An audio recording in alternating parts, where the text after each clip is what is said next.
and welcome to the Stronghold podcast. I'm here with a very busy Alvin Ang. He's an alum of the Apprentice One Championship version, promoter of SGBJJ Open and Lion City Championship. It's been a while, Alvin. How you doing, my brother? It's been a long time, man. Thank you for having me again. So I must be like the most appearing guest on the Stronghold podcast. I'm happy to be here. Is this the third time? Or fourth time. Third or fourth time, something like that? Yeah. Yeah, man, this is, since the first time we did it, we were just having this conversation before we started the podcast, I think, when we did the original one. You were episode 6, I think, or something like that, if I'm not mistaken. Yeah. And I think I had about 20 subscribers then. So we're grinding. I'm at about 1.4K now. So we're just putting the work in, bro. Me and you hustling. Dude, there's so much to talk about. We're finally able to do some jiu-jitsu competitions again. Hopefully some MMA competitions are coming in. And you just did the One Championship, or the Apprentice One Championship version. So where should we start? Should we start with that? Let's do that first, man. Let's get my firing and everything out of the way before we talk about fun stuff. Spoiler alert. So before we talk about that, what was the experience like, man? Because I got to tell you, I tried to watch an episode today, but I didn't know how to access it. I don't have StarHub or the cable or Singtel or anything like that. But I watched all the trailers and the clips and all that stuff. I was a little... I don't know how to say this. I had no idea what it was going to look like, right? Because I've seen the American version of The Apprentice with Donald Trump. Yeah. And then, that's very business oriented, and then to see a version of it where they have GSP's on it, Renzo Gracie's on it, and Chatri's on it, and it's kind of a weird amalgamation of business and physical activities and all that kind of stuff. So what was the experience like for you? So that's okay. So first off, it's an insane experience. It's wild, man. It's crazy. It's a very trippy experience. I think that's the best word. And Chatri himself said it was an insane experience to shoot during the pandemic, and it was. That's true. It was during the pandemic, right? That's a whole other element. Yeah, we were all wearing masks behind. It's one of the. So I've had MMA fights. I've hosted events. Yada yada. It's probably eclipsed them all. It's a wild experience. It's very crazy. Very very challenging. So behind the scenes, we were all sleeping every day. Up till the end, we were sleeping about an hour to 2 hours a day. Why? Were they just It was just... You were on a very busy filming schedule, or...? Very busy filming schedule, so filming ends at about 10, right?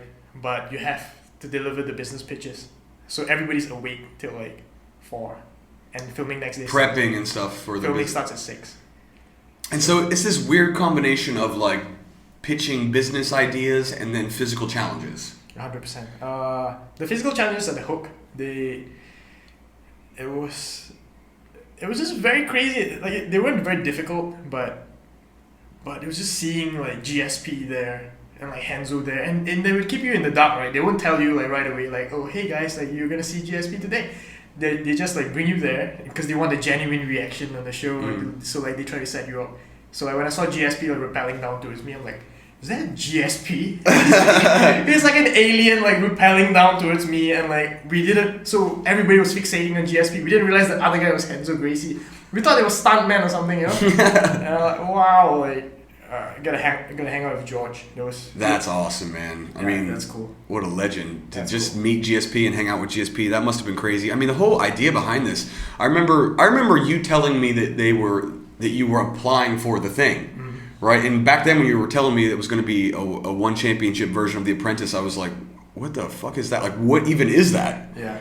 Right, and then so they have all these guys, Demetrius Johnson is on it, and then Renzo Gracie's on it, GSP's on it, Chatri does his version of Donald Trump, and then they have some of the One executives apparently are on it as well, and I watched the video today of breaking down all the cast members and everything, and I think you were the youngest or the second youngest cast member on the whole show. Yeah. They have a lot of CEOs and a lot of financial investors, and then so it's quite interesting to see in all international as well. They had people from a lot of different countries and everything like that. So that must have been a trip, right? I mean, because you're coming from, first of all, Singapore where it's filmed. I think there were only 2 Singaporeans in it, right? The rest of it's international. There are Americans on it, Indians, and people from all over the place. Yeah. Different business backgrounds, different all this kind of stuff, and you're kind of the local fight promoter. Hey, you're young, you're 24, right? I'm 25. 25 now. So I mean, what was your headspace going into this thing? I mean, was it a little intimidating? Was it because as you say, you didn't even know really what to expect, right? Yeah. So man, I was just like, fuck it. Like win or lose, I still win. That was like my mindset going in. I'm like, you know what? Like, I'm the only guy with martial arts experience. I'm one of the only guys with martial arts experience, and not only that, but the only guy hosting martial arts events. So I thought it would be, I thought I could compete with that. But wow, like my contestants were all fantastic people.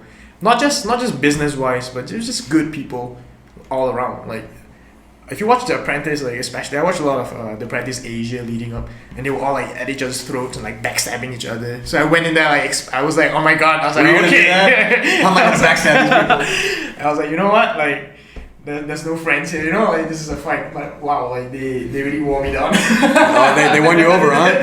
Yeah. So there wasn't as much of that. There wasn't as much of like the backstabby, like because I've seen the Donald Trump one, and they're all like.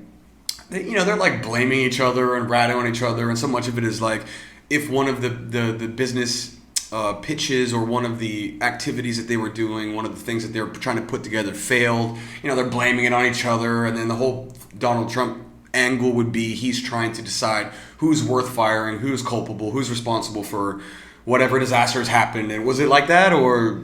It was definitely like that, but it was almost like I don't know what it is. I think they thought there would be a lot more drama than it is, like between the 16. It was almost like they had to not manufacture the drama. So nothing is scripted, right? It's all very real. It's almost like they had to. So you didn't know anything, like straight up, no, completely unscripted. You didn't know who was going to be there. You didn't know what the activities were going to be. There was no, you had no idea about the challenges going in, who the people were. Zero. They wanted that pure like reaction from us. So I didn't know when Chatri was going to walk in. I didn't know like when GSP was going to be there, like any of the challenges, nothing. So like a lot of, so if you watch me on episode 1 and 2, like my reaction was a lot like this. Because I was just trying to like keep a straight face through it all. I'm like, wow, like a week ago I was at home and now like Chatri's yelling at me in the boardroom. Like what the hell is happening? Oh my god, this is my life now. And he's yelling at me like a couple hours after I met GSP, you know? And also, you don't really know Chachi, right? All of a sudden, this dude's yelling at you. I know, I saw some of the clips. Hey, this is, like, it kind of gave me a little bit of a cringe, because I don't know Chachi, right? I don't know what he's really like. Yeah. I mean, I heard stories, obviously. I mean, I spent a couple years at Evolve, and, when you're in the community for a while, you kind of, rumors go around, right? People, and I put only a small bit of value in that because they're just rumors, right? But there's a grain of truth probably in there, right? And I don't know whether he's playing it up a little bit, or because there's some videos of him just being like, "You messed up, you did," and he's kind of going hard in the paint on these people, and I don't know how much of that is drama and how much of that is how he actually would behave. Mm-hmm. Part of me thinks like he couldn't really do that, or to some extent, but then the other part of me is like, well, maybe he could. You never know, man. Like we never really got to interact with him when we were filming the show. Like he was always kept like away from us for a good reason, because you don't want to get too close to the boss, right? Because you want to have that reaction.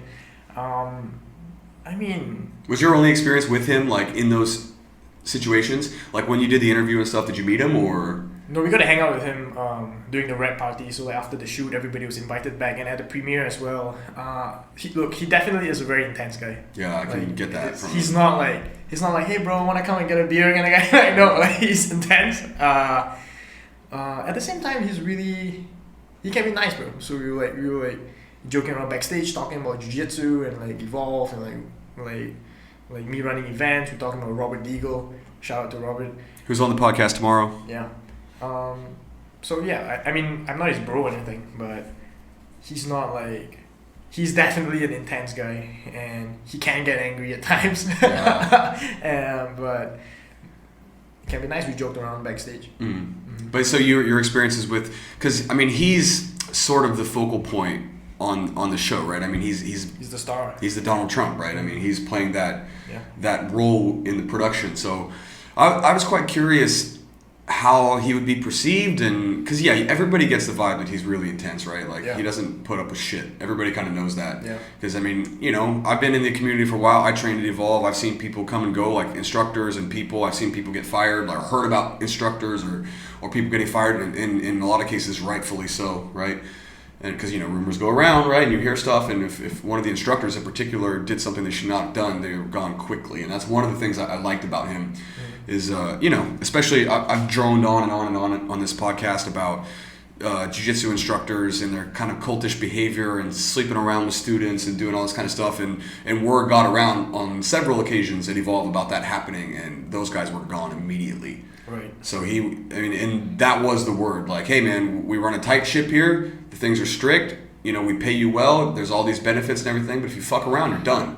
Yeah. And in that context, I would not want to work for him. Like, I'll just say that straight out, I would not want to work for him.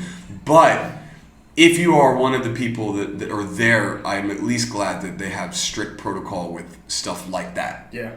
Look, I told him the same thing on the show. So he was like, Alvin, why are you here? And I'm like, What did you say? So I was like, hey, so I was here training before one championship was here. Like, I was 16 years old, I was doing jiu-jitsu, and there was nothing in Singapore. It was absolutely nothing. Like, Singaporeans had to go to Malaysia to fight and things like that. And like MMA wasn't the way it is now, like 10 years later. So just seeing one grow from strength to strength and seeing evolve, and he really did play an instrumental part in growing the scene, not just in Singapore, not just in Southeast Asia, but in Asia. So the reason why I was there was like I like to learn from him, like even through osmosis, even just being like around him and things like that, and just seeing how they run things.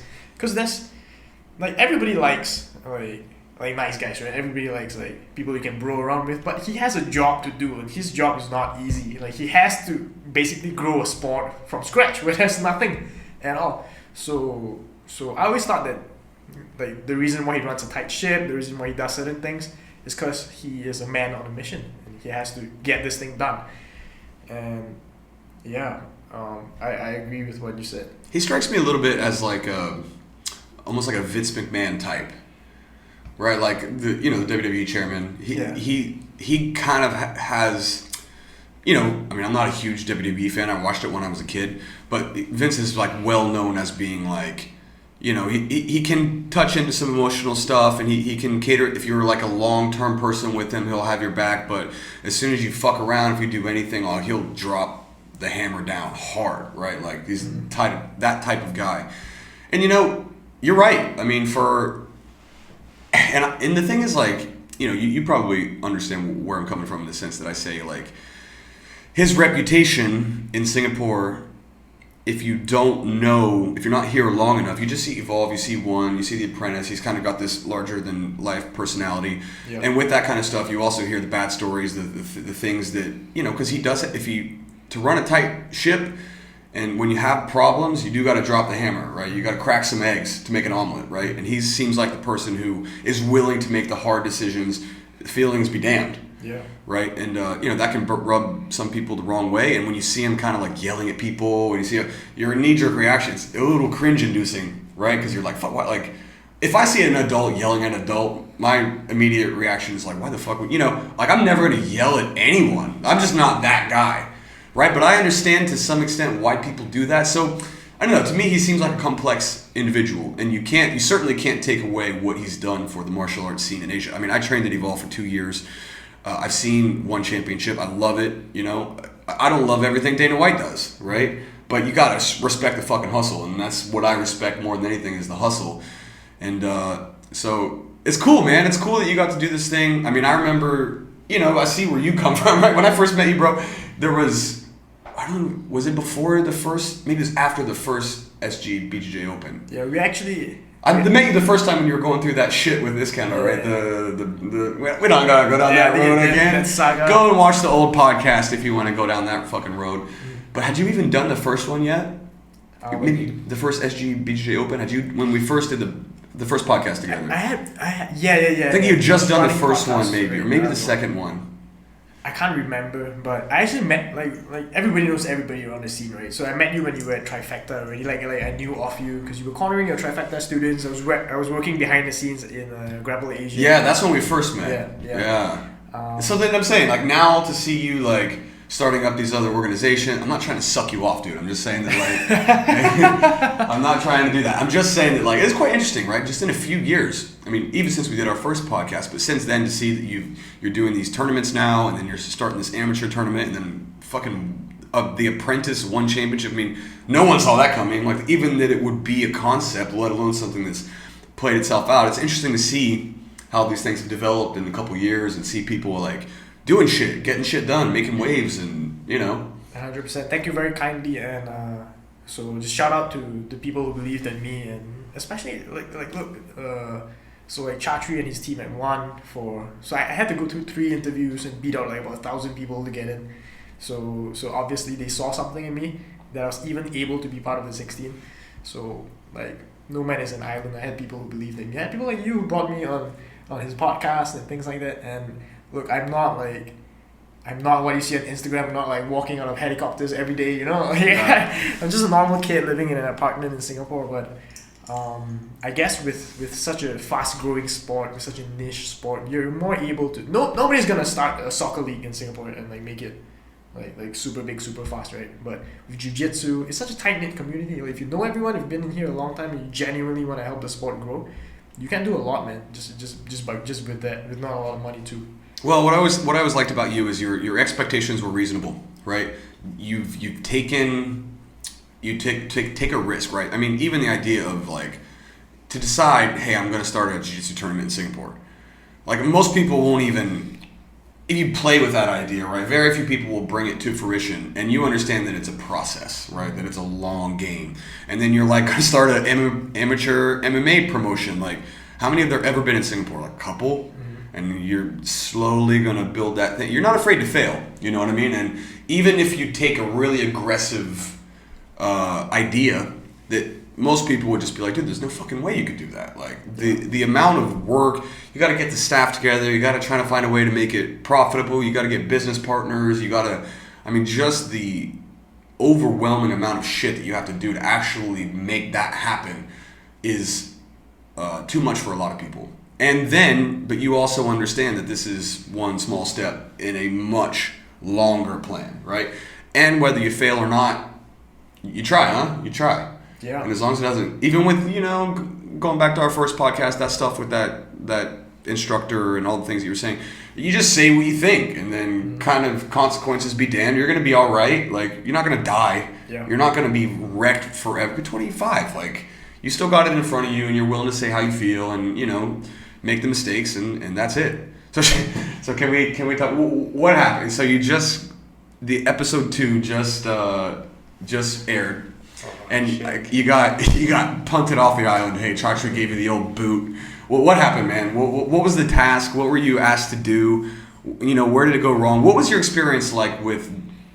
I mean, realistically, I just watched the trailer today of all the contestants. Right, most of them are like managers, or like most of them are like in their 30s or 40s. They have a lot of experience, like particularly with business. Yeah. Right, and you're pretty new to this, right? To even own 2 businesses and do the things you're doing at 25 says a lot. But there's no question that this is a learning experience for you. Owning 2 businesses and trying to build them, you're going to learn these things as you go on. So, what were you asked to do? I mean, what happened? And then, what do you think the issue was? Why do you think Chatri chose to get rid of you? Well, so there can only be one, right? So 15 people were kicked off. So I thought, like, if I was going to get kicked off, I might as well do it quick. I'm still gonna get it out of the way. I'm not gonna suffer there for a few months. Die young, leave a beautiful corpse. Am I right? Yeah. I don't want to be the bad guy, just like stabbing everyone in the back, then like get killed off, like just like lose. So you were tasked. I saw a clip. It looks like you were managing a group of people, and they have you do something. Were you the person that was like had a job to do, or were you managing the project? And how'd it go? Wow, this is. So, I was just joking about it, by the way. No. I was trying to win. Nobody that listens to this podcast takes it too seriously, and if you do, you need to just lower your expectations here. Sure. I'm here drinking a beer. Yeah, exactly. So, like, first of all, you're right about all the contestants, by the way. They're all, like, they sell, like, jets to billionaires. Like, they have, like, 20 years of corporate experience. They're, like, graduates from Princeton and things like that. I just showed, and they really wanted it. Like, a lot of them... Like, Lara sold her laptop and left her infant son in the Philippines to come here, and like they flew, like Paulina quit her job in Indonesia to come here. They had to quarantine for 2 weeks.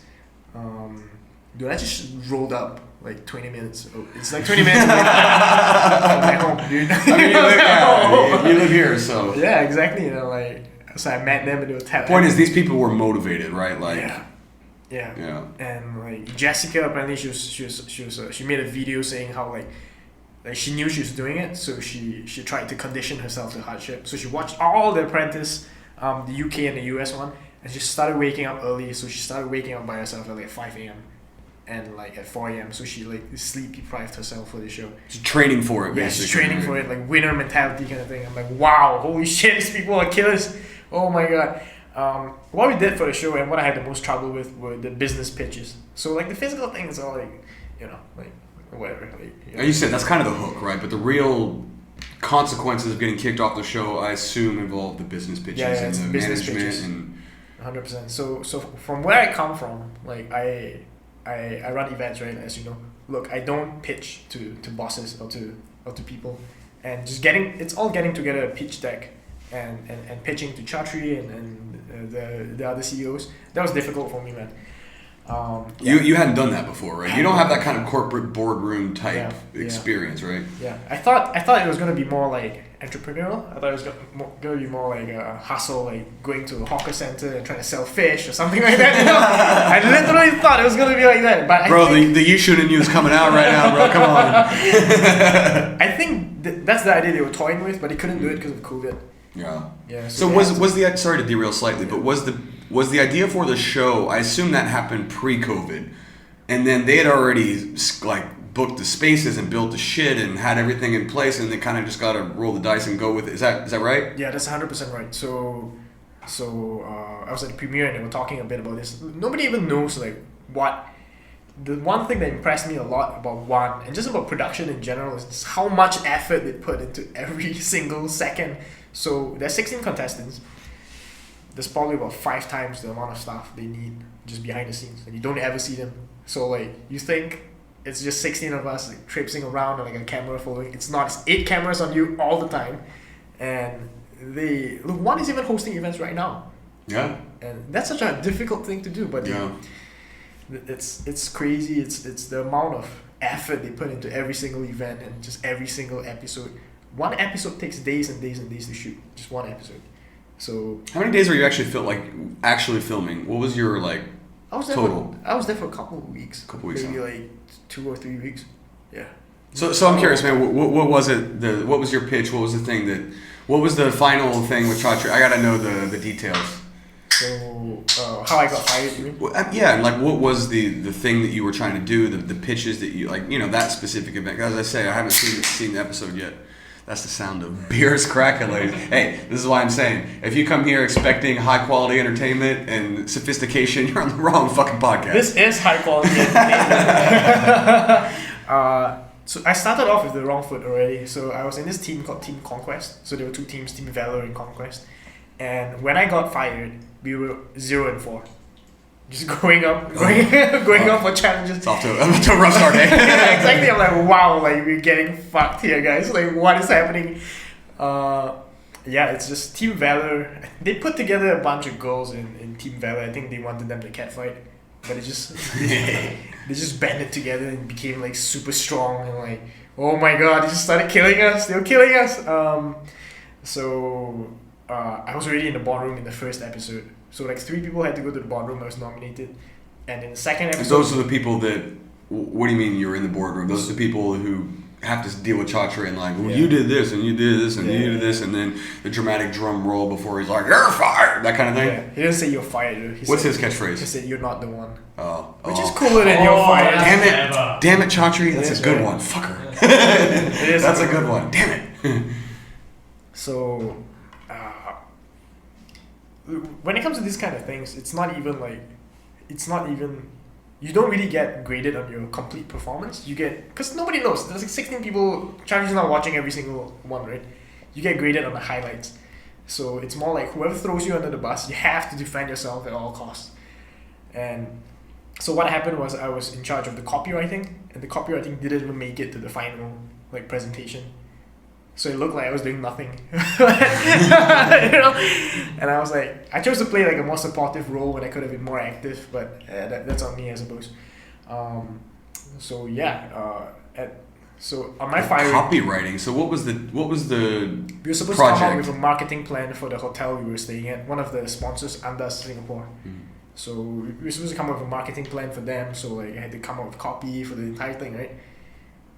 Most of it didn't make it in. I think all of it didn't. That is a very specific skill to be expected to have. Like, I mean, when you're like, I was in charge of the copywriting, I have no idea what that even means. Like, if someone was like, hey, you're in charge of that, I'd be like, okay, Google, you know. Copyright law is like a super specific thing that people spend years learning. Yeah, and they're like, here, it's jiu-jitsu promoter, copywriting for this hotel. Well, I kind of write on the side, like I write on Medium, so I have a little bit of experience with that, but it's like, it's not only that, it's like you're copywriting on high pressure in a rush. So on the show, they're like, see you next week, guys. It's not next week. Like, it's every 2 days you gotta finish that business presentation. And you're spending these nights with your group trying to figure out, come up with these plans and meet these expectations. And most of it is behind the scenes. So the camera captures some cool moments of drama and things like that, but most of the work is you really grinding it out when everybody's like asleep and no cameras are around, and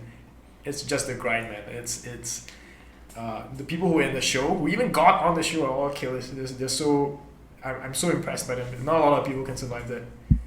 So I'm curious, like, what were the positives and negatives that you drew from it? Yeah, I mean, I'm sure that there's some people, or like seeing, for example, the work ethic and the willingness, the intelligence, and the broad skill sets of some of the people that you were able to spend that time with.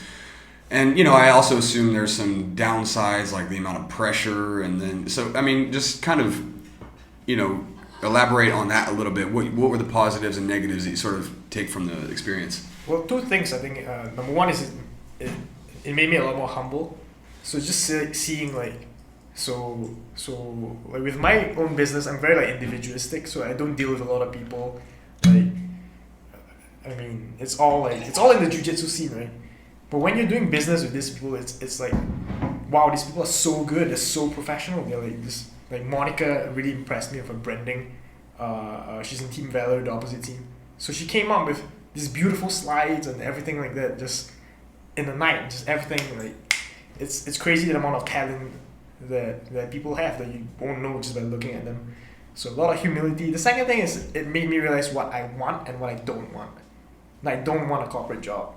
Like, this is not like me, you know. Like, that's what I would. That's what I would think from watching that. I'm just like, I don't want that shit. Like, I don't need that stress. I mean, you know, I'm an entrepreneur, I guess.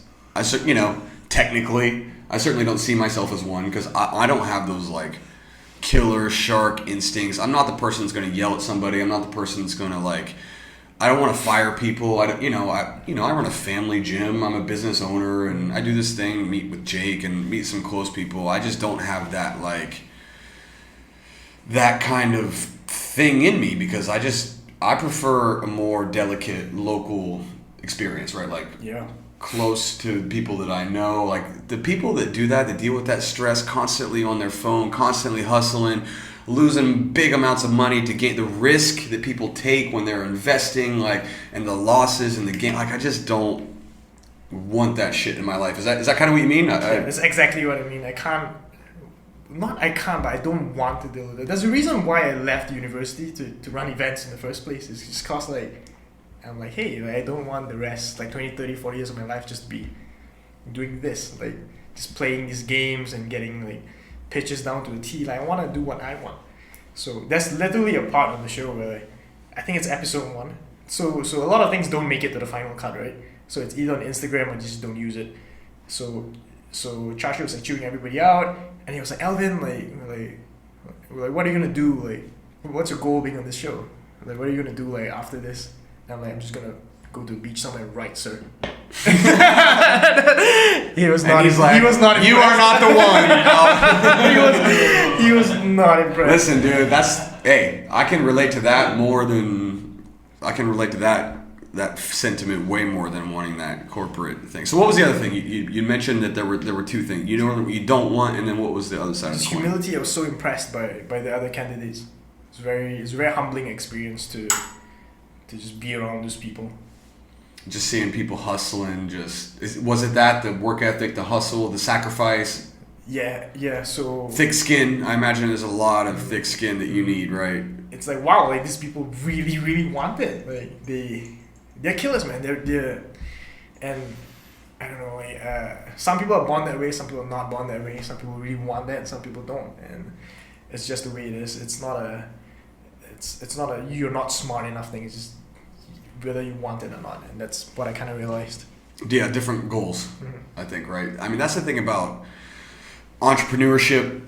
You know, it's a mixed bag, right? I mean, a lot of like, you know, I run a family business, right? A lot of family businesses are entrepreneurs as well, right? To us, but then you deal with like the really corporate stuff, like the high level, like, you know, Chaudhry's borrowing millions of dollars from big ass firms and trying to put on these shows and running all these branches and bringing in all these people. Like that is so many people depend on you doing that well for their own livelihood from him, because that's his livelihood as well. So obviously he's intrinsically motivated to do that job well because that's where he's at now and he's built that empire. But then all the way down to, as you say, the cameraman, the fighters that are fighting on the undercard for one, and then everywhere in between, right? So there's so much, like, if you really think about the complexity and the amount of work that it takes to deal from the top all the way down, because it's a top down thing, it's a triangle, right?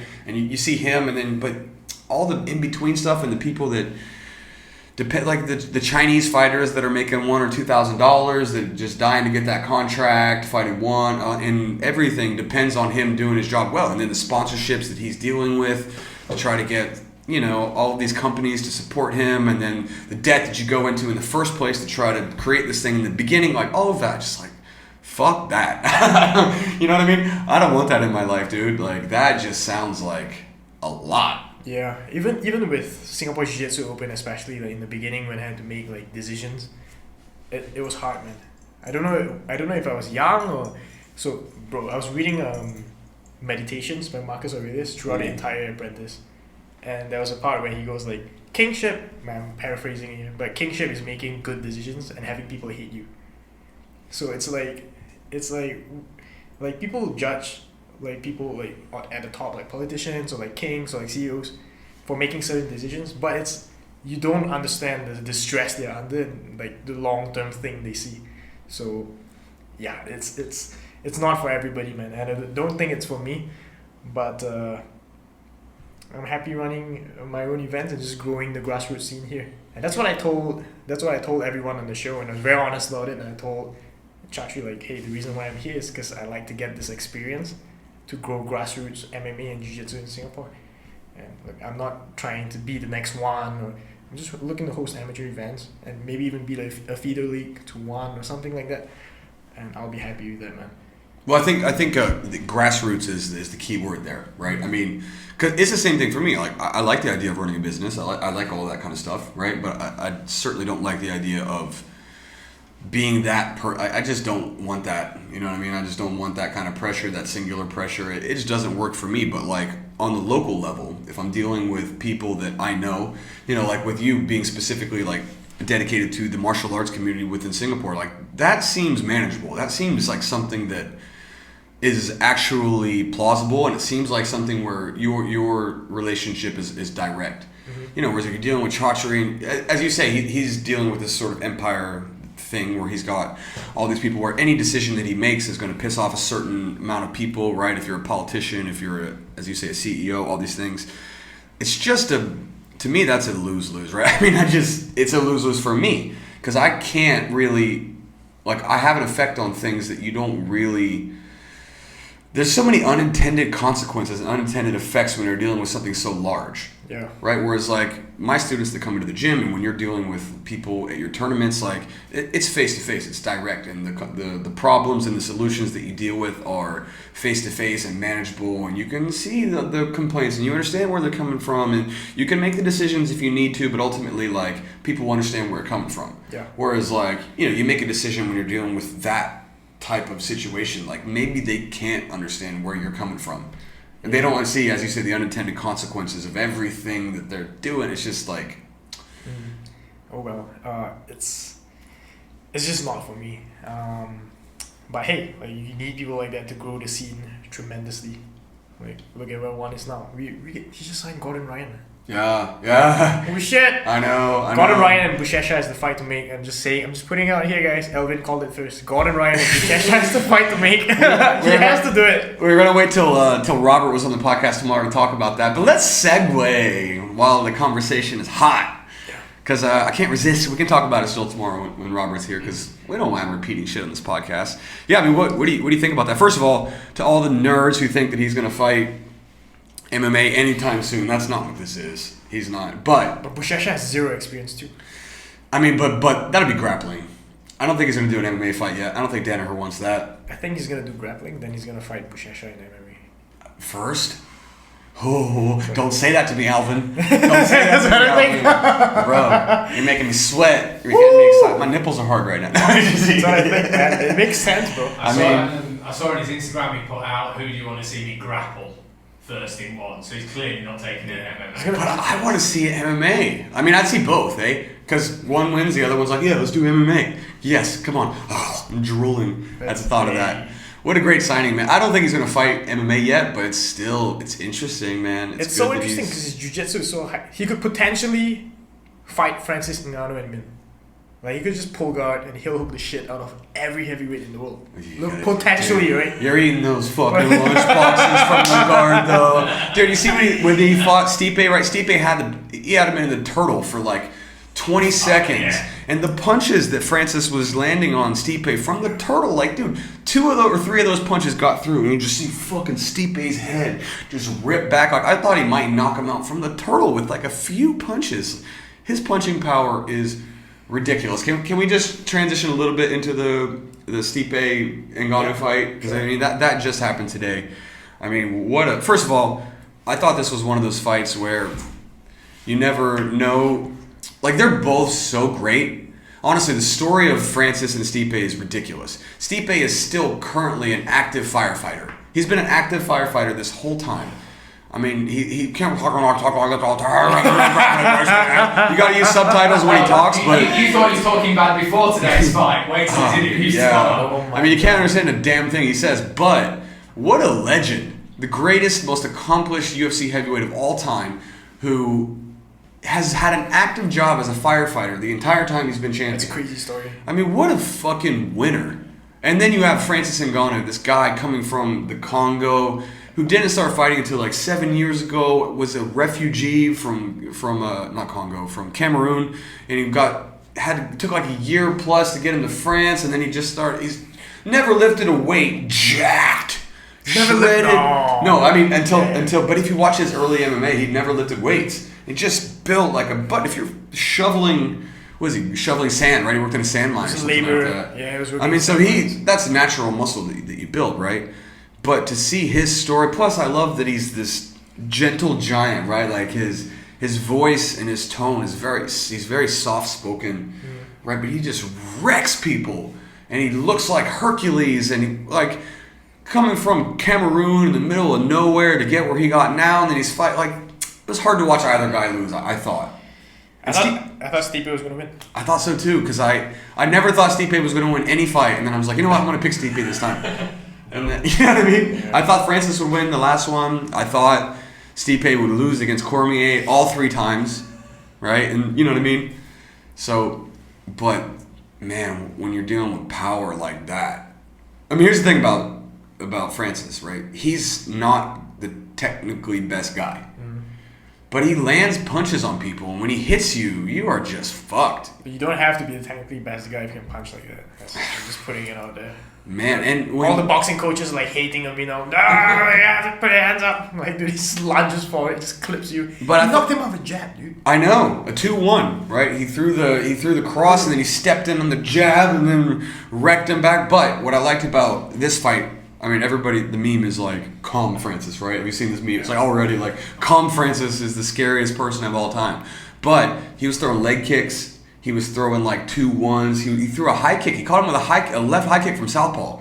He never fights southpaw, right? So he played with that. He's playing with that power left kick in the open stance. He was throwing outside leg kicks from orthodox. He busted him up with a jab. He went for a takedown He got his back. He sprawled hard. Got his back. Like this was the first fight where he looked like an MMA fighter. And MMA Francis is the MMA scariest Francis. man on the face of the planet. Like, And he had Jesus Christ. the patience was there. Like he didn't look like the stress was overwhelming him. Like even when he fought Jairzinho, right? Like he just kind of like looked like he was swimming. Like he's just running forward, like fucking winging shit, and he caught him. And then, so I was like a little skeptical. Fuck out there. I know, but if you watch that entrance, you're just like Jesus.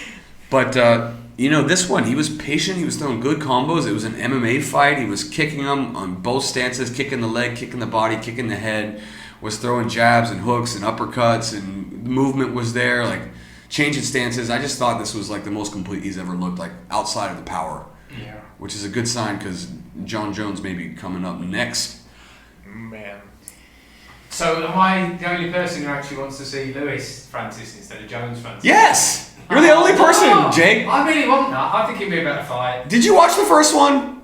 Oh no, yeah, so Oh my God. Now we can do Yeah, it again sure. properly. It'd be way better. Just through the door. You can go, unless it's locked, you can just open that up. No, the one directly there. Okay, it's locked. Sorry, you gotta go around. Because we're trying to keep the cat out of here. That's okay. John Jones needs more time to take steroids to get big enough to fight Francis. Hey! Hey! And Hey, picograms. It's picograms, bro. And yeah, I just think it'd be. I just think John wins too easily, so it won't be an interesting fight. You think? And then, You think? maybe. Listen, I mean, here's first of all the Derek Lewis fight. I mean, come on, dude. Like, if I mean, Derek Lewis is awesome, right? I really like Derek Lewis, but if you consider the first fight, and then you consider like how many of Derek Lewis, like Daniel Cormier destroyed him, right? And it's a different fight, all that kind of stuff, right? The first fight, the fact that Derek Lewis has had to come back from losing to more technical guys. I mean, that fight's there, right? I'm not saying it's not. I just don't think that that's the fight to make now. You make the John Jones fight, especially based on the previous The fight. hype behind it would be absolutely massive. It's obviously the fight to make, but And the I'd also like to styles. see it. The styles as well, right? Like, here's what makes the John Jones fight interesting. First of all, John can wrestle. His range is very good. But for me, the dynamics are the kicking and the punching, right? Because John Jones is not a knockout puncher. He's got really good kicks. He's got really hard kicks. He's got great elbows. He's got great clinch fighting. His submissions are there. He's extremely well-rounded, and his wrestling is there. But, like, if he tries to punch with Francis, and he's got to close that range to even get close, right? And, dude, for 2 or 3 rounds, you're dealing with a problem. Plus, Francis has 20 to 30 pounds on him. I figure John will be, like, between 230 and 240 when they actually fight. I think John's weight will probably be 230. So Francis is a natural heavyweight. He's 260, 265, shredded, like less than 10% body fat. So the size, the fact that John can kick him, I think, but I don't know if he can like KO kick him. Oh, maybe over time. He can point him, but then eventually he's going to have to close that range, right? He's going to have to get into that punching range. It's going to be difficult. But like fight IQ. I mean, Francis. John. Yeah, Francis looked a lot better today. But Jesus Christ, Yeah. John Jones is on a different level altogether. But you also got to wonder how John will approach the fight. Because the threat of Francis is so On time different. and just show up the day before. I mean, the threat for Francis is so different than anyone else. Like, just to close the distance on that guy, you have the good chance of getting decapitated. I mean, can you pull up his record, Jake? And just, let's take a look at Francis' record. First of all, he had 4 first-round knockouts before this, I think. This was a second-round knockout. He had the dud with Derek Lewis and the loss to Stipe. And then before that, he had like 3 first-round knockouts. He's 16-0 with finishes. He's knocked out 100% of his wins. I mean, Jesus Christ. Oh, he's 100% knockout rate? 100% knockout rate. Shit. He's lost 3 times, all of them decisions. My point is that he's tough. Even if you land, and John Jones is not a one-punch knockout guy. He's a really hard kicker, but he's not like the one-punch guy. Francis is the one anything guy. Yeah. Anything he hits you with, no matter how Hits you with awkward a jab. or looping or anything, Yeah. you're fucked. And he's going to be at least 20 to 30 pounds heavier. I think John is making a mistake moving up to heavyweight, man. Yeah, I mean that's the thing, right? Consensus. Because if you can imagine him messing up Stipe in DC. He beat DC twice, like convincingly, pretty much both times. Stipe, I think he could do the same, but Francis's X factor, that power, is just a different animal. And the other thing with Francis too, right, is he's only been training 7 years. His level of, like if you get some of the, like John Jones has been the champion for so long, you reach a certain point when your skill level is so high. Like if you're a world champion black belt, to progress when you're that skilled is very, very difficult because you're so, to really fine tune at the highest level is really difficult. Francis has only been fighting for 7 years. His jiu-jitsu, his wrestling, like his you can see he's a bit raw still, which means he can make technical progress still easily. You get those guys that are the tip of the spear, 10, 15 years training, to make those 1% gains is extremely difficult. But for Francis, like, he's still new enough in the game that he can really round out his skill sets.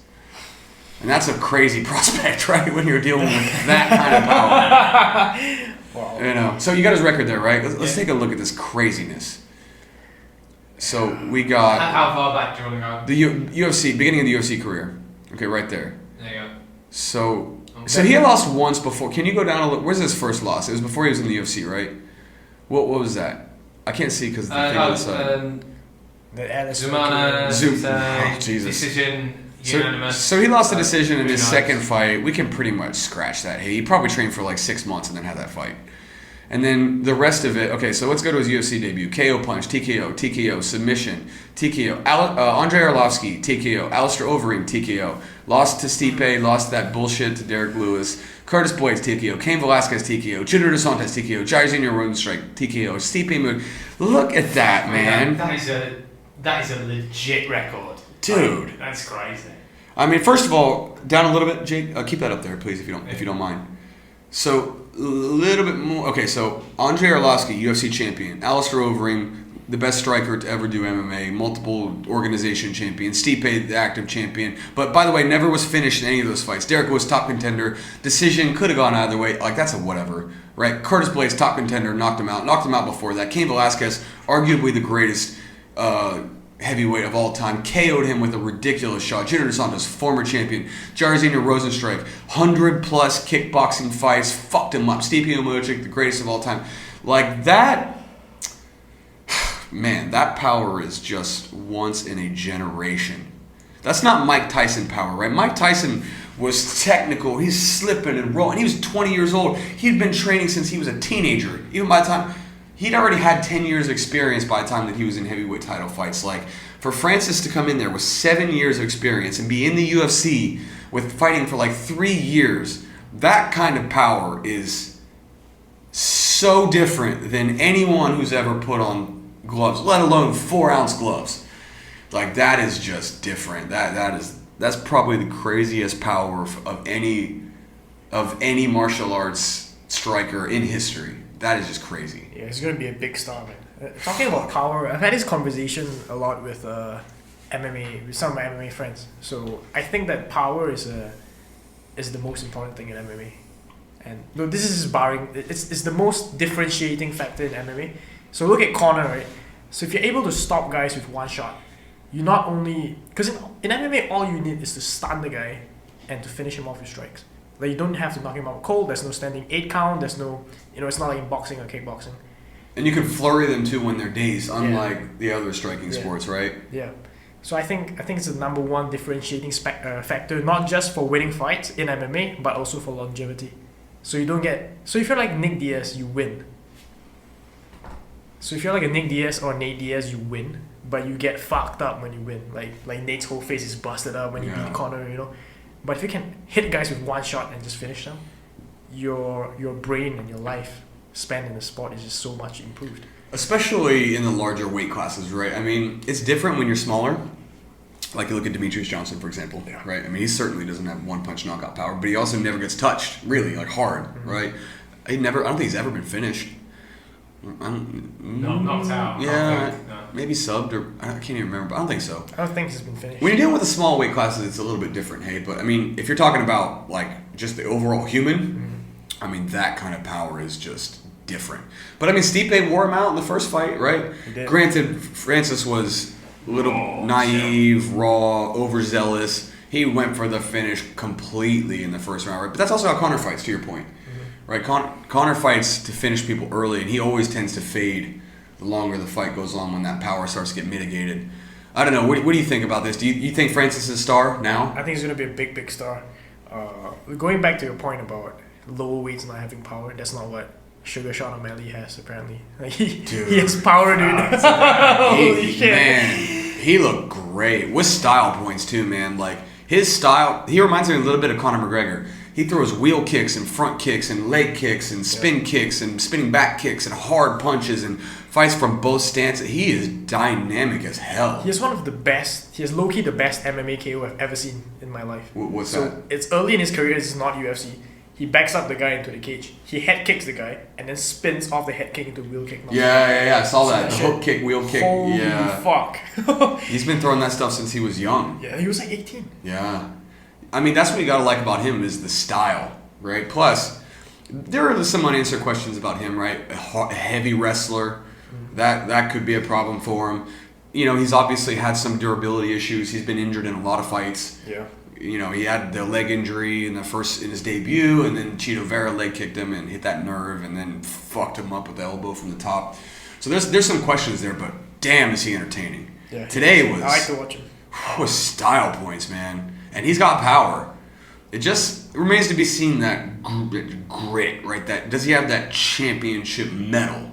That's the thing that you don't really know about him yet. But for power, style, X factor, marketability, he's got all that in spades. You want him to win just because he's the sort of person you want in the sport, and you want, like you say, he's got that X factor. So you're cheering for him, like, yeah, if you can do it, this will be good, and you know you'll bring those outside people to it. You'll potentially bleed over into the mainstream and stuff like that, so it's really good for the sport. And he's like he's a gamer, and he's a pothead, and and he's super big into social media, and he's like flamboyant, and he looks like he looks like Disco Stew. Yeah.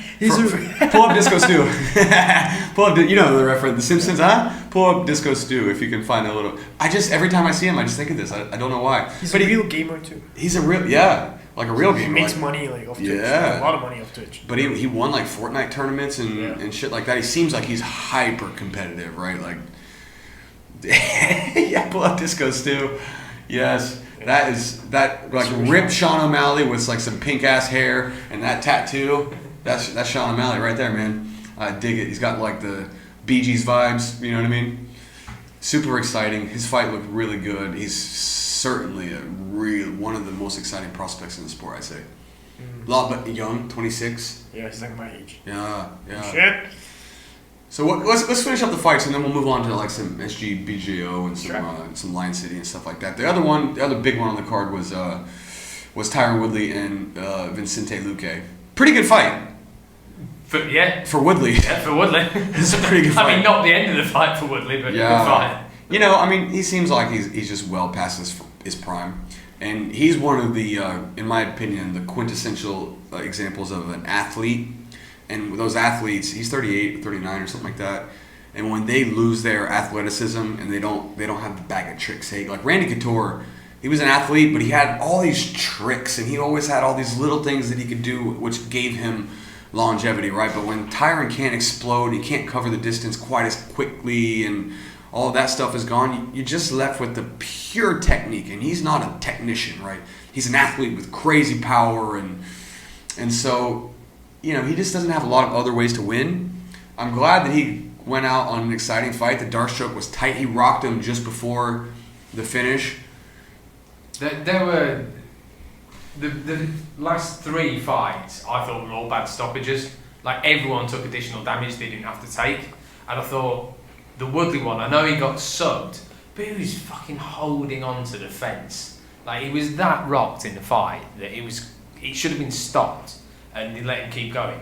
Like, and then the O'Malley one, the guy Almeida fell back, and the ref was like, "Oh, do you want to knock him out clean? Just have a free punch, mate." The thing was, he was still kind of moving, but then he's holding onto the fence, falling down, moving. No, I meant Almeida, not Woodley. But well, Woodley's standing still, right? It's tough to stop the fight standing. Like in MMA, you gotta be fucking falling out of your ass, like ear falling off your head and shit to actually stop the fight. And he just hurt him. He just hurt him a few seconds early, but he was. It was weird, like, because he hurt him, and then he kind of hung back for a minute, And then Luque hurt him, and then he dove in and got caught with that hook, and then we just ended up. I don't know, man. I was no disrespect to Woodley, right? I was never a big Woodley fan. Oh, likewise. Going back to refereeing, this is going to be unpopular opinion, but I feel like if it's a title fight or like if it's high level pro, you gotta let him like go a bit, like 2 seconds longer. You know, I've seen if it's amateur or like whatever, like stop it early, right? Live to fight another day. But if it's for the title, if it's like high level prospects, just let it go. Yeah, like that Henry Cejudo Dominic Cruz fight. I mean, I know Cruz was hurt, but if they're moving and it's for a championship, you got to let them go out. Like, you just have to let them go out because that's, even Dillashaw, right? Like, yeah, I was thinking that as well. That was another one where I thought, like, I mean, if he's not stiff, it's for a world championship. Like, they would rather it be absolute rather than any shade of gray, right? And I mean, Woodley got choked out. I mean, he was clearly done, but he had a good career. He wasn't my favorite fighter. But I don't know, man. I'm just the welterweight division. And by the way, GSP is one of my favorite fighters, right? Shout out to George St. Pierre. Dude, I was so jealous. Alvin's friends, bro. Fuck you, man. I was so jealous. I saw the trailer, like you guys together, and I saw the pictures. Can you pull up the picture? It's on your Instagram, right? Yeah. Can you pull up the picture for people listening to see? Dude, I got so gelled when I saw that picture of you guys. He was my team captain for the physical challenge, and the funniest thing is, it's about height. So we had to rappel off a Sentosa bridge, and he was super scared of heights. Yeah. So he was like, as he was rappelling down towards us, he was doing it so slowly. Like, we were all awestruck. It was GSP. Because he's shitting his pants, right? And then, like, 2 minutes later, we were like, come on, George. Like, come on. Bro, we don't have all day. You're milking it. Let's go, man. Come on. You guys there? Bro, I started heckling him as he was coming down because, it was the same. Where you at, George? I'm still coming. Yeah, look at that. You lucky son of a bitch. What a fucking legend George St. Pierre is, man. One of the best ever to do it. We started talking about Khabib and GSP.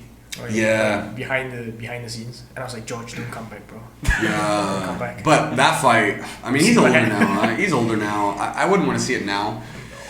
But but my point was, like, the welterweight division, aside from Colby and the fight with Colby and Usman, like, what was the last great welterweight championship fight? Like, all the champions, like GSP late career was very much a grinder, jab, takedown, and I have no disrespect for anybody like winning fights, right? Like, you win fights. Choked out Bisping though. But that was middleweight. Yeah, I mean that was an exception, right? And young GSP would finish people, right? And then he lost to Matt Serra, and then he became more conservative with the style. I don't begrudge that, right? Same way I don't begrudge Woodley for, he was always the backup against the fence and let the hands go and catch people. Never like the most dynamic guy.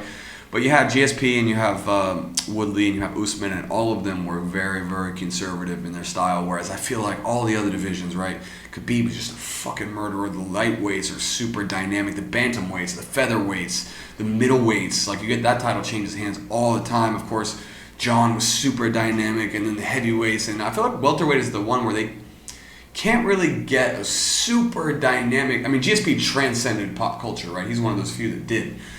But they're very rarely exciting, I feel like. I was watching Falcon and Winter Soldier. Have you seen that yet? Not yet. First episode, GSP. Yeah. Again? Yeah, he's on it. Crazy stuff. Did he play the guy that he played in the movie? Or is it a different character? Remember he must be, the same guy I played in the movie. I think he played like a bit. You ever see that? GSP in the Avengers. I'm sure you saw that, right? He played like this bit villain or whatever, which was kind of cool. But I don't know. I'm excited. But the Colby Covington Usman fight was so good. That's the one where you're like, damn. I'm just glad to see like a welterweight champ fucking fight. Like, nah, fuck all. I'm gonna fight you. You know what I mean? And so that's why I was kind of glad to see Woodley like go out on a shield. He had a good fight, right? Like, he knew he had to like actually be aggressive because so much of his game is just like sitting back looking for that bomb. Younger, he would go for takedowns and stuff like that. But glad to see. I think he's done. I think everybody can collectively agree that Woodley's done. He's the. Did you see the picture of the one where he's Woodley looking for his Bellator contract? Oh, man. I'll see if I can find it. Well, what's he gonna do? Go fight? He doesn't want to fight Douglas Lima. He doesn't want to fight Rory McDonald. Rory McDonald? Yeah, I don't think he wants. I don't know what he's gonna do now. He stick to his rap career. Falling in and out of love with you, in and out of love with you. Me and Charmaine make fun of that shit all the time. Sorry, Woodley, but I know my place. I know I stay in my lane. I'm not gonna become a rapper. All right, Alvin. Let's get to the other stuff, man. Let's get to the local shit. What's the situation with SGBJ Open and Lion City? I know we're still we're on the tail end of this pandemic, but there's a light at the end of the tunnel. Finally, right? Vaccinations are rolling out pretty quickly here, even though I haven't heard anything about getting myself vaccinated. But the word is it's happening within the next few months anyway. Everybody will be kind of sorted out. So, what are you hearing from your end? Well, Lion City is for sure happening. SGBJJO is still difficult because of. Am I still commentating, bro? Come on, bro. Me and fucking Fuzz, Come on, man. you and Fuzz, bro. Yeah, dude. Me and Fuzz have been like low key messaging each other and shit, just talking about how pumped we are to do this, because we're both MMA nerds and shit, and yeah. Yes, sir, bro. Come on, Fuzz. We'll run the most unprofessional first 2 or 3 events. Just saying. We'll have beer. We'll heckle the fighters and stuff. Come on, hey, that's what we do, bro. That's what we do. Come on. Right, just low key kidding, but yeah, Lion City is. Low key kidding. Not entirely kidding, but 50% kidding. I mean, it's all like respect and stuff. It's good for the scene, man. Lion City is for sure happening. That's what I always felt that. Like SGBJJ Open was practice for Lion City. I'm so excited for there to be another MMA promotions. So excited. I love it, man. I just love the local fights. I love watching it happen. I love seeing the local guys do their thing. I get deep enjoyment from, as you said earlier, that grassroots. Because people they love it. Those guys aren't doing it for a paycheck. It's pure passion. Yeah. What really guts me is seeing guys there's a lot of talent here in Singapore, as you realize. It's seeing them not get the chance to compete. I have had friends who had to quit due to injuries. So there's only one here and nothing else. There's not a ladder to one, or to the UFC or anything like that. So I've always wanted to provide that amateur experience. Let guys get 3, 4, 5 fights before they move on to the big leagues, And so the whole business model is gonna be champions. We're gonna have Singapore champions, like how Mima used to do it. We're going to make them stars, and they're going to have a springboard into larger tournaments. And yeah, it's happening finally, and I'm super excited. Is there, if you had to, and obviously this is subject to change considering the situation that everybody's dealing with the pandemic, but I mean, if you had to take a guess as to when that would be happening, is there a quarter or a year or anything where you can kind of see maybe June? Probably so soon. Yeah. Ooh, damn. Nice. Damn. And are you going to kind of do, I know that the, what was the tournament that just went on a couple weeks ago? Singapore Grappling Invitational? Yeah, I know that was live streamed and that they had to still keep the numbers. Is that kind of what you're thinking? Yeah, that is, but it's going to be slightly bigger. The guidelines have been updated to 250. Oh. So we can have 250 people inside. Oh, really? Yeah. Fuck. Yes. Let's go. Yes, I'm so excited. So July, sir. I don't know what you said. June. Okay. Hey, I'm a couple tequilas deep, ladies and gentlemen. Okay, we're starting to get... So you got some sort of fight? What? Anybody that's a fan of this podcast that knows the second half of it, you can't trust a damn word I say. You know what I mean? That's when the booze start to kick in. It's the fun part of the podcast, man. Yeah. So, have you already got some people lined up? There's tremendous interest, man. I think I've had sort of a reputation for Singapore Jiu-Jitsu, so people kind of know it's just not some bullshitter trying to run an event. Alvin actually has experience doing it. Especially now, you got some enough to get a show going, right? Yeah, I mean, it's still the first step, but you've got these other shows. I mean, the Apprentice guys, you guys want to fight? Come on. Hey, you want to make some money? Let's get a local type Jake Paul, Ben Askren type thing going on. You know what I mean? I would love that. Wait, no, because last time Singapore tried doing a celebrity fight, it went Some really guy wrong. That died. That was really unfortunate. So, but anyway, you have some people lined up. I mean, if you're thinking June, then that must mean you've already have some people in alignment. And is that what you're thinking? You'll do 250 people. You'll live stream it. That sort of thing. Yeah. The first 2 events, I think, is going to be smaller. So we want to iron out all the kinks. Maybe we'll do it in the smaller space, and then we'll host in the halls and things like that. And it's just gonna be not one-sized events, but big events. Maybe 1,000 people inside, 1,000 seater places, and just grow the local scene. So the first 1 or 2 events, we're planning to keep it a little bit more low-key, just because of the pandemic guidelines, and we want to iron things out. We don't want to have 1,000 or 2,000 people there and just have something fuck up on the day itself. Yeah. But yeah, it's gonna grow. So I want to host 2 events, MMA at least, during this year, and we'll see where it goes from there. Damn, man. Well, I'll tell you what. For lack of a better expression, and this is not a great one, the good side to the pandemic, at least, is people have been, these athletes, right? These competitors, the local guys who want to go and compete.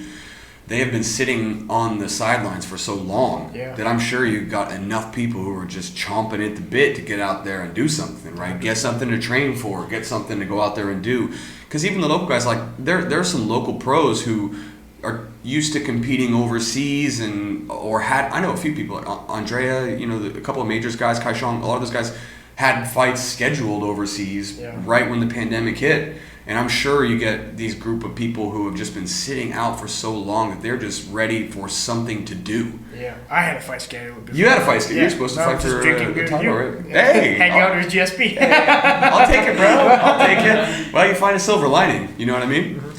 But so it's been so long that I bet you do have enough people that because you get a lot of these, especially these young guys, these amateurs, and even the pros, that these people need something to train for. Right, so when people have been sitting down for the better part of a year and a half, there's no competitions, no BJJ, no amateur MMA, no pro MMA, and they're just sitting waiting for something to like motivate them to get amped for, to train hard for, and then if all of a sudden this local competition pops up, you get all these people, because previously, you can probably attest to this a little bit, the scene here is a little weird, right, because a lot of people in Singapore, because SFC did some shows, but they were very consistent, right, they would do them when they had. But most people here would go overseas to compete. They go to Ultimate Beatdown. They go over to Malaysia. They go to Thailand. They go wherever, right? And partly that was because there were no shows here, and then partly it's because that was just the mode for people to compete, is just to go overseas. So now everybody's been sat around for a year and a half, still training, looking for something to do. Now the first MMA show that pops up, outside of one, people get a chance to fight. I'm sure that you're having some people line up for it. Yeah, I think after the first 1 or 2 events, it's going to be really big. So my mode has always... I'm very inspired by how Mima was able to... So for those who don't know, they were a big amateur organization in Malaysia. They were able to make their champions stars. Like, they appeared on billboards. It was a big thing. Like, so what I feel like Singapore needs is to have that sort of promotional and marketing push towards their grassroots level athletes. Where people go like, hey, like this is a viable option. Like these sportsmen are actually respected. They're put up there and things like that. And like I can do that too. And I want to do that over the span of the next 2-3 years, if possible. Like, can you imagine there being a flyweight MMA champion in Singapore, the Singapore flyweight champion, bantamweight champion, featherweight champion, and you're like fighting each other to retain the belt? It's gonna be, and there's events every 3 months. It's going to be exciting. I want to build just that level of excitement and stardom in Singapore for the local athletes. And this is how you get athletes to a high level. This is how you get people getting 5, 6, 7, 8 fights and then go to the UFC. It's not traveling all around to compete. And I feel like it's very, no disrespect to any promotion, but it's very hit or miss when you fight for a promotion you don't know for. I had a fight in Malaysia that, like, whenever I fought in Malaysia, it was just weird. Like, I wouldn't, they would promise me that I would get my fight video, and I wouldn't get my fight video, and like weight changes last minute, opponent changes last minute, that kind of stuff. It's just, no, like, we're gonna make it professional, and everything is on the board, like shin pads, gloves, everything on the board. I'm gonna tell guys everything, and let's make a fight, let's make some stars. And that's what I'm gunning for. Professionally run amateur MMA fights. Well, I guess I can give a couple counterpoints I like to pick your brain at. The first one is that, my original question is, do you think that the market here can actually sustain that? There's good things and bad things, right? The good thing is that the scene here is developing so quickly, the martial arts scene. I've said for years now, and on this podcast multiple times, that I think the national sport for Singapore should be MMA. Yeah. It's football? Are you fucking kidding me? Like, name one time that there has ever been anyone gave a shit about that. Like, and no disrespect to the people that do that, right? But you don't dealing with that stuff at a high level here. But you got one here, you got jiu-jitsu schools on every academy or in every corner of Singapore. You go to the competitions, there's 5 new schools pre-COVID in every single competition. There's all these new academies that I never heard of like purple belts or whoever opening stuff up, guys trying to open up gyms, including myself, who just opened one up about 2 years ago, right? New gyms all the time. So as the scene develops, there may be more of a market for this, but conversely, Singapore's small, right? So there's a give and take there. And then, going to the Mima point, I think they did a lot of things wrong as well. I mean, I've coached several people who've competed for Mima. I agree. One of my best friends, Ahmed, he's the Mima champion, the most recent Mima champion in the welterweight division. I went there and cornered him for that. He and I go way back.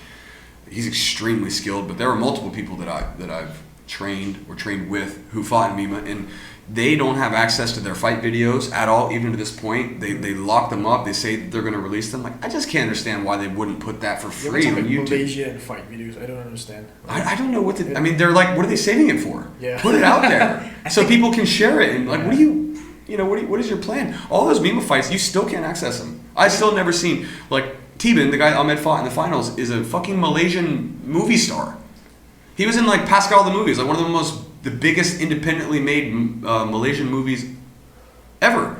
And he's a fucking movie star, and he's a previous Mima champion.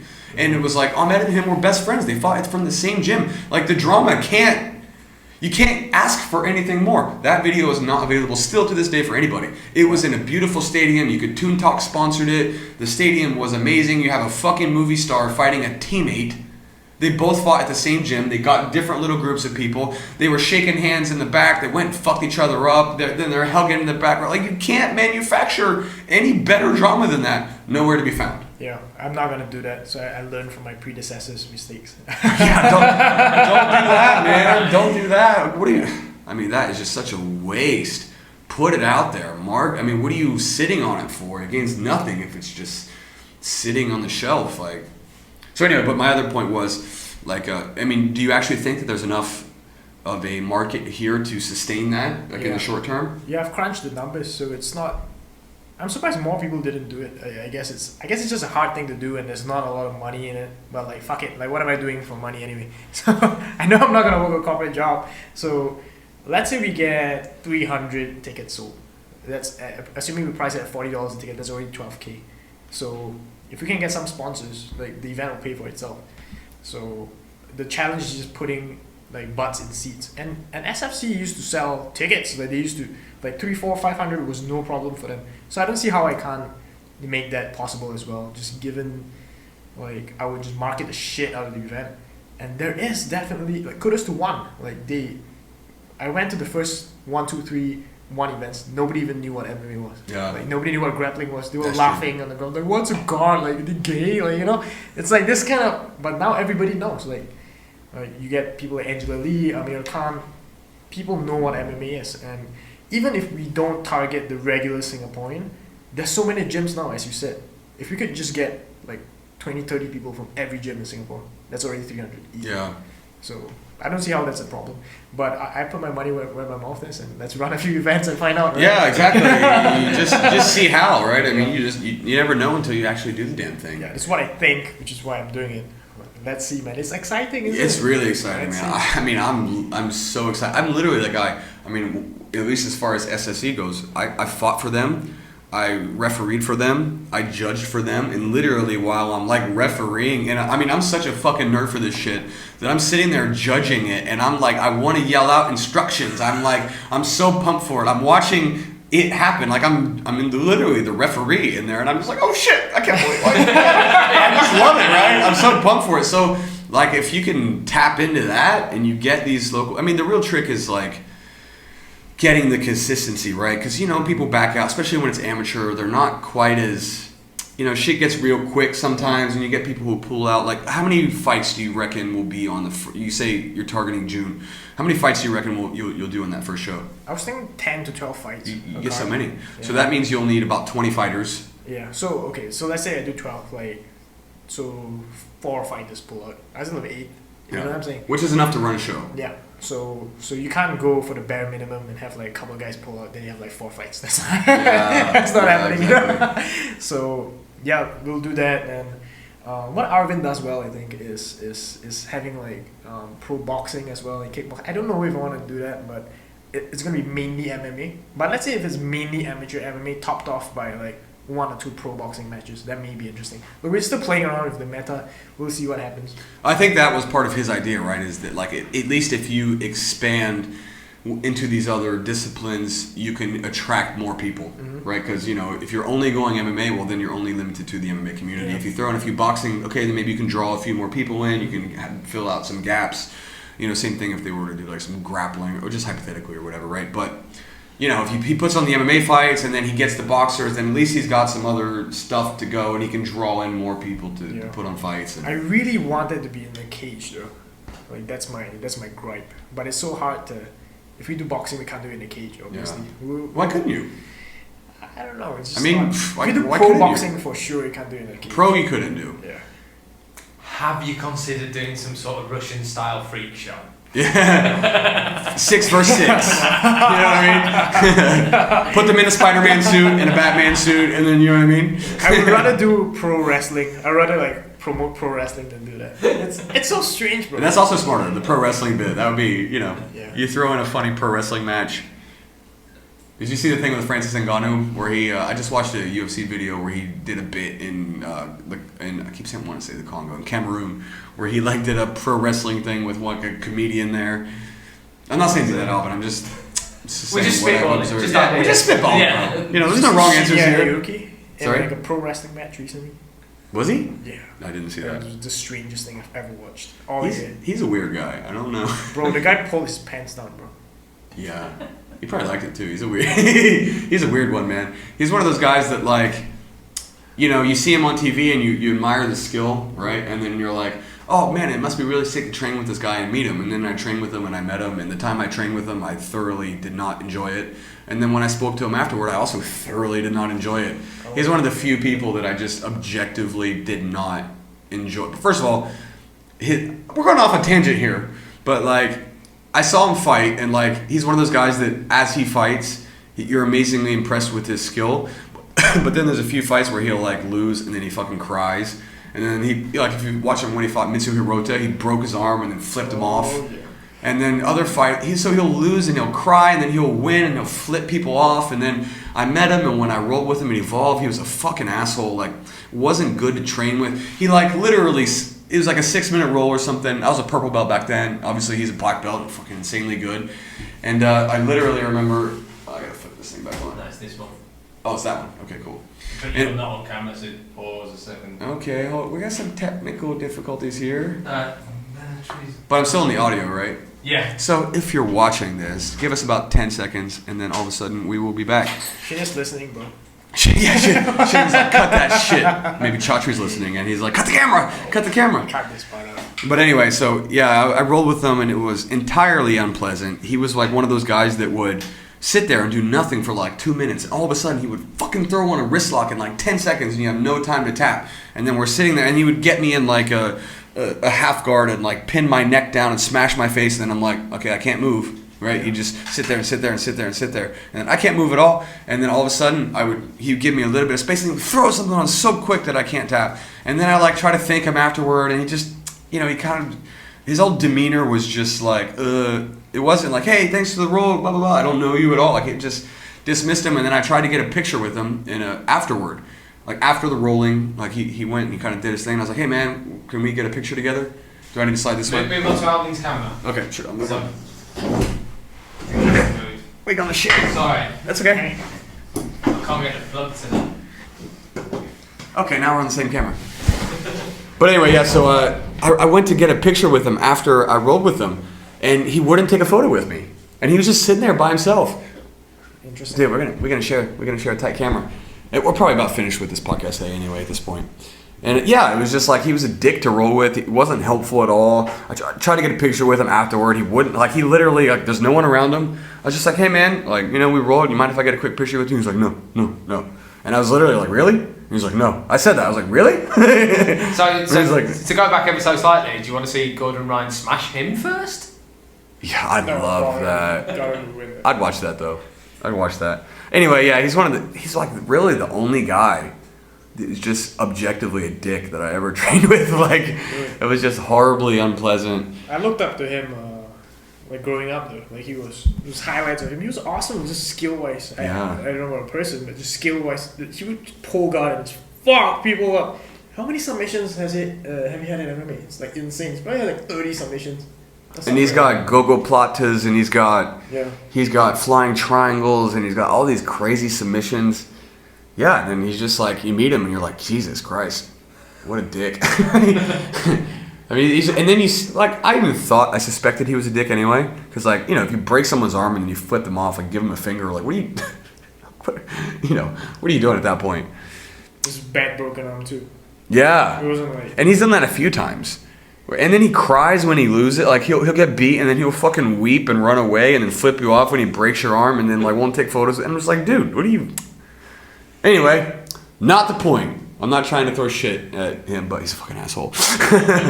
All right, man. We can wrap up here anyway. It's been a good hour and a half. Alvin, is there anything you want to say before we wrap this thing up? nothing, man. Thank you for having me, and I look forward to hosting events. And I would like to thank the people at the Apprentice for making me look good and having me on the show. It was amazing, and I look forward to having this as a springboard to my future endeavors ahead.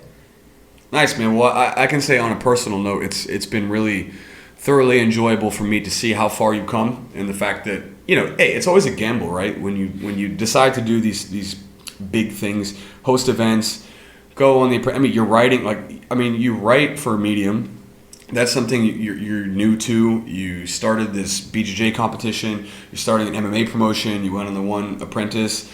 And listen, the one thing I admire above all else is hustle, right? I like people that are willing to fail. It's because you're a wrestler, bro. And I'm a slow learner, dude. I've failed at everything that I've done. Like, I honestly don't feel like I'm inherently good at anything, right? It is just a process, right? I mean, you know, this podcast, like, I spent 8-9 months doing it before I had like more than like 50 people listen, right? I mean, same thing with jiu-jitsu. It took me, you see the black belt and you see this, and I lost my pro debut. It took me 15 years to get a black belt. Like I just know what it's like to suck at shit, right? And like, so I appreciate people that are willing to fail, and I see it all the time at Stronghold, right? You get the white belts that come in, and you try to get them to do, like, you know, the forward rolls and the hip escapes, and, you know, they don't want to do it because it's in front of everybody, and they look awkward, and they look embarrassed, and I'm just like, just do it.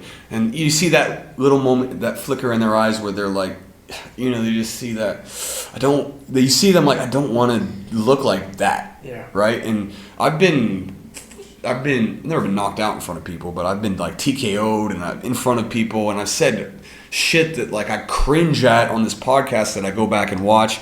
But all that I really, really appreciate is hustle, right? Because everybody fails at everything. It's a process. And so to see you, even though you're still a work in progress, as we all are as humans and professionals, it's really, really rewarding for me to meet you when you were just the guy behind the desk at Grapple Asia events fucking counting time. Yeah. And now you've got your own events and you're doing all this stuff, and I can see you at 25 being young into this thing, and that you are not willing to fail. You are willing to fail, therefore I know you will succeed because your expectations are reasonable and you are willing to fail in front of everybody, and that only will lead to success because your success is independent. You're not putting it up to someone else. You don't want to be anyone. You're like, you willingly accept the fact that you may fail with this thing, but fuck it, let's see how it goes. Yeah, thank you kindly. So yeah, fuck it is the last thing I think. Hey. Before I do anything, I'm The like, theme of this fuck it. podcast is fuck it, man. Fuck it. Let's give it a go, hey. All right, everybody. This is the Stronghold podcast. We are back tomorrow with Robert Deagle. That should be an interesting podcast, to say the very least. And, we got a couple good ones. Sam, I apologize if you're listening to this. We were supposed to do one last week, but I got sick, which is why there wasn't a podcast last week. She will be on the podcast in the next couple weeks. Ron and Steven are coming up. Hopefully for the 50th, we'll do a rehash with Langdown and Ron Ang. And some good podcasts in the future. Hopefully we get that Lion City thing going, my brother. Yeah, We're looking forward to it. Thank you so Jake, much. pleasure as always, my brother. Good fun, good fun. This Thank is you the for having me. Stronghold podcast. Thank you all for listening. I hope you enjoyed it. Thank you so much.